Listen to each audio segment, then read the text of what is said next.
Hola, bienvenidos a More Practice. Mi nombre es Bruno Laguiar y vamos a revisar lo que es los riesgos a importar. Este tema lo vamos a dividir en 4 capítulos para poder ver cada parte del enfoque para importar.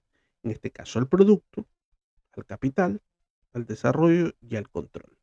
En el caso del producto, ¿sí? Nos vamos a enfocar el día de hoy en los costos. Porque a veces el producto, nosotros definimos un precio de venta, hacemos una investigación de mercado o una inteligencia de mercado y vemos que ciertos productos o similares ya tienen una competencia dentro del país a comercializar. Entonces nosotros tenemos que tener una estrategia en el costo para poder tener una utilidad que represente la operatividad del negocio. Entonces esos costos tenemos que definirlos muy, muy, pero muy bien, porque a veces hay errores que empezamos una operación y asumimos que los costos son menores o no definimos todos los costos, entonces vienen los problemas a futuro que cuando ya el producto está en territorio, esos costos a veces son similares al precio de competencia. Entonces, no definimos bien los costos o no analizamos una mejora en el embalaje o no realizamos una mejora en la capacidad del producto o no definimos bien cómo lo íbamos a comercializar. Acuérdense que hay, en los medios de transporte, a veces todo lo realizamos por aéreo y a veces las tarifas aéreas están muy altas. Entonces tenemos que ver qué producto, por qué medio de transporte es importante y qué costos hay que asumir. En el caso del día de hoy vamos a enfocarnos en los costos marítimos, ¿sí? Para eso vamos a utilizar una herramienta muy, muy fundamental que son los Incoterms. En el caso de hoy, estamos en el año 2025, vamos a utilizar las reglas de los Incoterms 2020, los actualizados. Entonces, ¿qué son los Incoterms? Son reglas que interpretan términos comerciales más utilizados en las transacciones internacionales. Esto está enfocado en los derechos y obligaciones de cada parte del contrato. Esto quiere decir el comprador y el vendedor, o el importador y exportador, ¿sí? ¿Qué describen estos Incoterms? ¿Qué obligaciones tiene cada parte? ¿Qué riesgo va a asumir cada parte? ¿Y qué costos va a asumir cada parte? ¿Sí?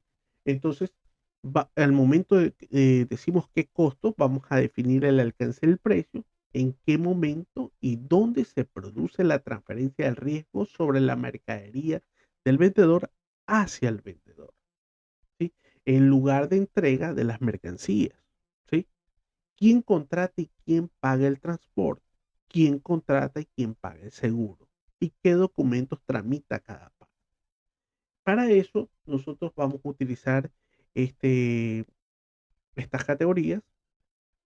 Utilizamos la categoría E, que son las de salida, ¿sí? Las F, que es sin el pago del transporte principal. Ahí tenemos el FCA, el FAS, el POP.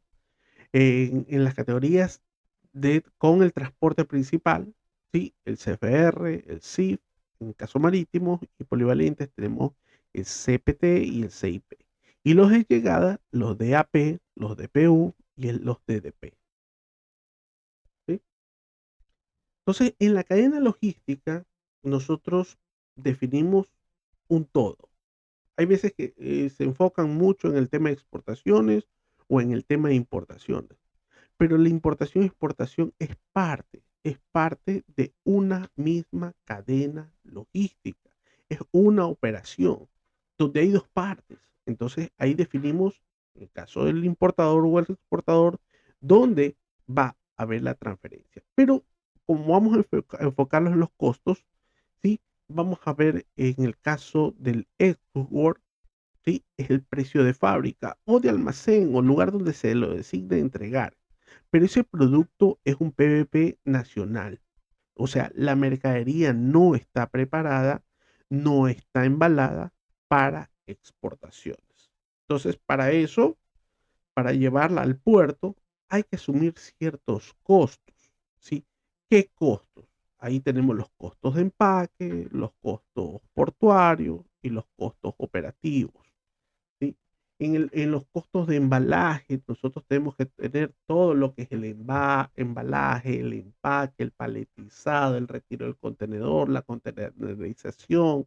Si es un producto refrigerado, te necesitas un clipón, sellos, GPS, custodia, dependiendo del producto, ¿sí?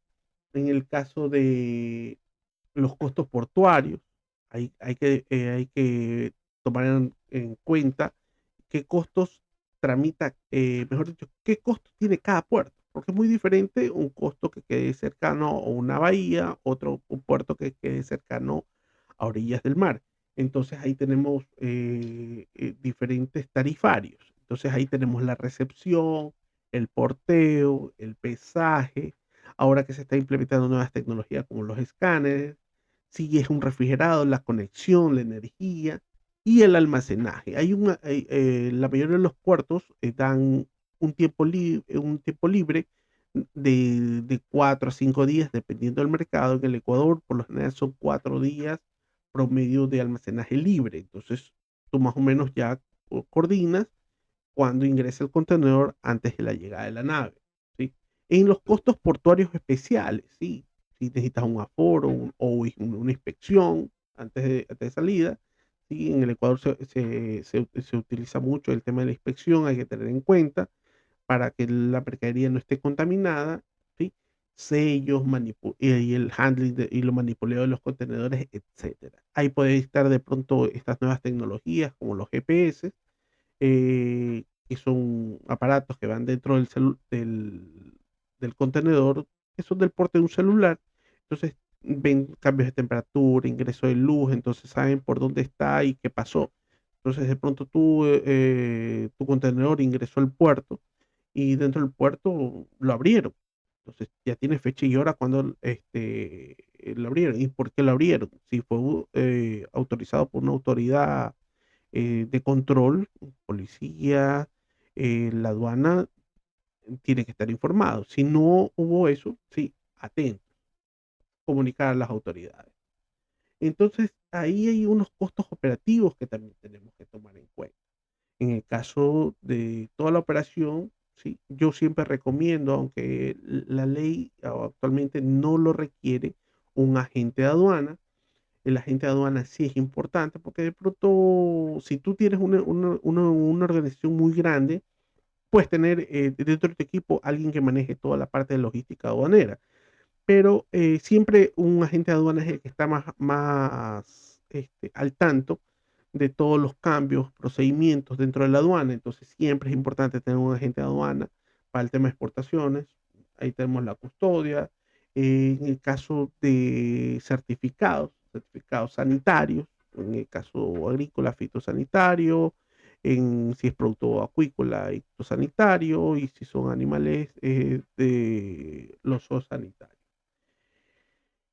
Adicional, de acuerdo al país de destino, sí, nosotros no podemos ver facilitados por ciertas preferencias arancelarias, siempre y cuando los países y las mercaderías sean originarias de estos países. Entonces, para estas negociaciones, siempre a veces eh, es un plus cuando vas a hacer una venta y dices, oye, yo soy parte de este convenio y de pronto tus aranceles se van a ver reducidos o no vas a pagar aranceles si es un producto originario de mi país. Entonces, para eso, ¿cuál es el documento que te acredita? El certificado de origen. Ahí hay otros certificados que no ya son obligatorios, pero ya de operatividad o de control se puede pedir también un certificado de inspección en origen por parte de una verificadora. Entonces, ahí nosotros llegamos a este punto del FOB, ¿sí? Ya estamos aquí. Entonces, estamos en el FOB y tenemos ya los costos portuarios. ¿Por qué yo diferencio entre el FAS y el FOB? Porque el FAS llega hasta el muelle del buque, hasta el muelle. Y el buque está al lado, ¿sí? Entonces, el costo portuario entre el FAS y el FOB es un handling, ¿sí?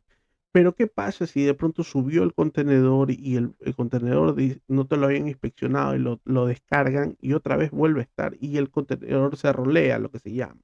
Ya no sube en ese buque, sino va en el siguiente y a veces el siguiente sale dentro de una semana.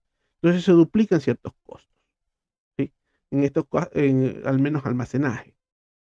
Entonces siempre hay que definir ese FOB. ¿Cuándo es FOB? Cuando se suelta la última amarra del buque. En ese momento, el capitán del buque hace un clic y en ese momento se cierra el manifiesto, ¿sí? Y su documento de transporte, en este caso el Vessel Lading, ¿sí? Marca una fecha y hora. De ahí tenemos todos los que cuando el buque ya llega a destino, ¿sí? Ya llega a destino, debemos tener un costo que es el llamado el SIF, el costo, seguro y flete, ¿sí? ¿Cuál es ese costo? El FOB es la sumatoria del export más el FAB, todo eso llegando ahí, marcamos el FOB. Entonces el SIF se traslada al costo que es el valor FOB más el flete más el seguro. El flete, ¿dónde va a estar el valor del flete? En este caso en el documento de transporte, el valor del flete y el seguro, el de la prima del seguro. Por favor, contraten un seguro. Es mejor tener un seguro y no utilizarlo que necesitarlo y no tenerlo. Muchas personas hacen todas las negociaciones con un CFR y a veces omiten sacar el certificado, el seguro de transporte y a veces pasan, la naturaleza en este mundo es impredecible y puede pasar algo que pierdas tu mercadería por no tener un seguro. Entonces de ahí tenemos el SIF, ¿correcto? Entonces dentro de esto llega la mercadería descargada en tu muelle. Entonces ahí nosotros tenemos todo lo que es los gastos de llegada, ¿sí? Entonces todos esos gastos de llegada vamos a tenerlos en los gastos de aduana, ¿sí? ¿Cuáles son esos gastos de aduana? Todo lo que pagas, los aranceles, todo lo que sea impuestos, ¿sí? Todos esos gastos de aduana tienes que pagar, tienes que tenerlos en cuenta dentro de tu contabilidad de costos, ¿sí? Para sumarle al producto. Entonces tienes todos los gastos de aduana, los gastos de despacho, ¿sí? ¿Qué es los gastos de despacho? Otra vez un agente de aduana para importación, ¿sí? Todo lo que es los gastos dentro de la operatividad, los gastos de porteo, que es los gastos que te va a cobrar el almacén o el almacén temporal para poder retirar tu contenedor, todo lo que se gastó ahí, y los gastos de transporte interno, ¿sí? Ahora en el Ecuador que estamos con un tema de seguridad importante, otra vez gastos de custodia, ¿sí? Y los gastos de descarga. Hay veces que no se toman mucho en cuenta los gastos de descarga, pero a veces llega un contenedor mínimo te pesa 20 toneladas, promedio 1200 cajas. Si es una sola partida, bingo, la almacenas, pero tú no vas a bajar de 1200 cajas. Entonces necesitas una cuadrilla, mínimo 5, 10, 7 personas para que descarguen eso. Si es paletizado, mucho mejor. Tienes unos gastos de máquina, nada más. ¿Sí? En el caso de toda la descarga en tu bodega, definirlas en qué lugar está la bodega, entonces nosotros ahí podemos tener un verdadero costo. Entonces los costos aquí en este momento, nosotros los tenemos definidos. Esos costos tenemos que sumarlos, ¿sí? Para poder nosotros tener de ahí hacer el diferencial con el precio, para poder decir cuánto es nuestra utilidad. Hasta aquí el capítulo de hoy. En otra ocasión vamos a ver netamente la parte del capital, si podemos hacerlo con capital propio o capital crediticio. Entonces vamos a ver el tema de negociaciones un poquito más al detalle en esta serie de riesgos al importar. Soy Bruno Laguiar y ha sido un gusto que nos sigan en More Practice.